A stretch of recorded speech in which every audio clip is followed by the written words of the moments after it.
Mais je vais peut-être commencer par raconter un petit peu ce que Ashoka est.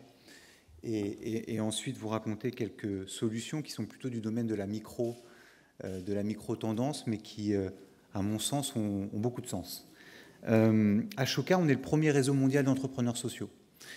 Par entrepreneur social, on entend des hommes et des femmes qui mettent leur talent d'entrepreneur, leur leadership, leur vision, pour répondre à des grands enjeux de société, quels qu'ils soient, l'éducation, l'inclusion économique et sociale, l'environnement, le développement durable, l'éducation, etc. La santé, tous les grands sujets de société. Et finalement, peu importe la structure dans laquelle cet entrepreneur social développe son modèle, ça peut être des associations, c'est très souvent des associations, des coopératives, des entreprises, des modèles hybrides aussi. Finalement, ce qui est important, c'est que cet entrepreneur d'un nouveau genre est complètement drivé par la réalisation de cet impact.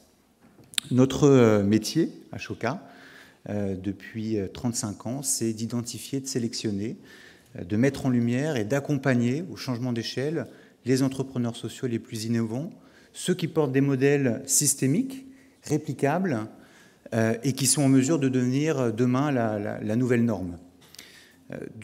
Ces entrepreneurs sociaux qu'on sélectionne, on les appelle des fellows à Ashoka, c'est notre sémantique, notre jargon, et ils sont 3500 aujourd'hui dans plus de 80 pays, et en France, où Ashoka a été créé il y a un tout petit peu plus de 10 ans, ils sont une soixantaine. Notre deuxième métier, c'est celui de catalyseur, d'accélérateur de tendance. Parmi ces 3500 entrepreneurs sociaux, beaucoup travaillent sur les mêmes sujets. Et on essaie de faire émerger, d'accélérer des visions communes portées par ces entrepreneurs-là. L'un des sujets, évidemment, qui est porté, c'est celui de la transition énergétique, par l'angle beaucoup de la précarité énergétique, surtout dans les pays européens et bien sûr en France. C'est un sujet d'urgence. Je crois que c'est 20% des foyers en France qui sont touchés par la précarité, qui sont en situation de précarité énergétique. C'est 4 à 5 millions de foyers, selon les études. Et plus de la moitié de ces foyers concernent des personnes qui sont isolées, qui sont seules et qui sont très souvent des personnes âgées. Alors, qu'est-ce que nous disent ces entrepreneurs sociaux sur ce sujet de la précarité? La première chose qu'ils disent, c'est que les mécanismes de correction qui ont été mis en place ou qui sont proposés par les pouvoirs publics, que ce soit l'aide au paiement des factures ou le financement ou l'aide au financement des travaux de rénovation, peinent à toucher les foyers les plus démunis, les plus isolés, les plus précaires, qui finalement vivent avec d'une certaine manière la honte de se retrouver dans cette situation-là et de devoir faire des compromis qui sont humainement très compliqués, et aussi sont démunis pour trouver des solutions parce qu'ils n'ont pas accès à l'information. Et finalement, il y a des entrepreneurs sociaux qui développent des modèles, justement, qui répondent à cet enjeu-là. Je pense à Anne Charpy, avec Voisins Malins, qui a créé un réseau de voisins, salariés, charismatiques, qui font du porte-à-porte et qui, tous les jours, touchent des milliers de personnes pour les informer, dans les copropriétés dégradées essentiellement, les informer des aides auxquelles ils peuvent avoir accès, des aides publiques, des aides privées, sur des campagnes de santé, bien sûr des campagnes qui concernent les questions des économies d'énergie.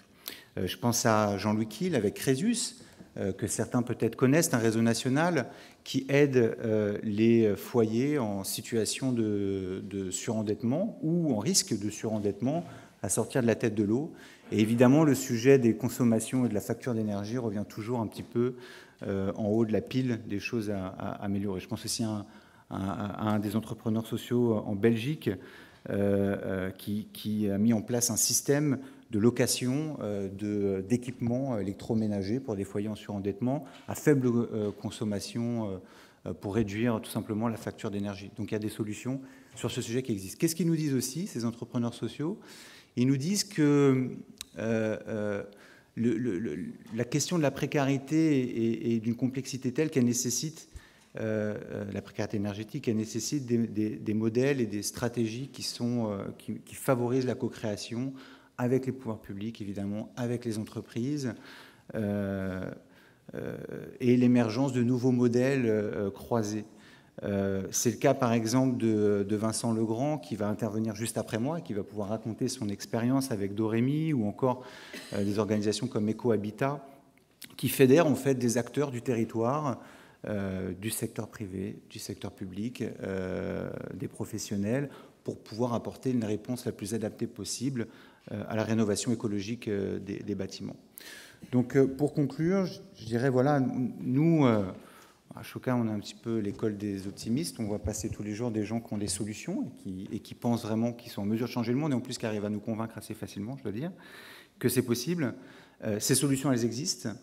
Elles ont de l'impact. Elles ont de l'impact social, elles ont de l'impact environnemental, elles ont de l'impact économique et on sait le mesurer. On sait mesurer l'impact d'un projet sur l'économie d'un territoire. J'espère que Vincent prendra un temps pour l'illustrer. C'est des modèles qui sont réplicables. Et c'est des modèles qui ont besoin du support de l'ensemble des acteurs du territoire, des collectivités locales pour favoriser l'essaimage, pour favoriser le développement national de ces modèles qui sont souvent encore à l'échelle locale, et des entreprises, et certaines se sont déjà engagées, comme Schneider Electric ou EDF, pour accompagner ces entrepreneurs sociaux à faire de ces nouveaux modèles les nouvelles normes pour répondre à l'enjeu de la précarité. Voilà ce que je peux. Merci.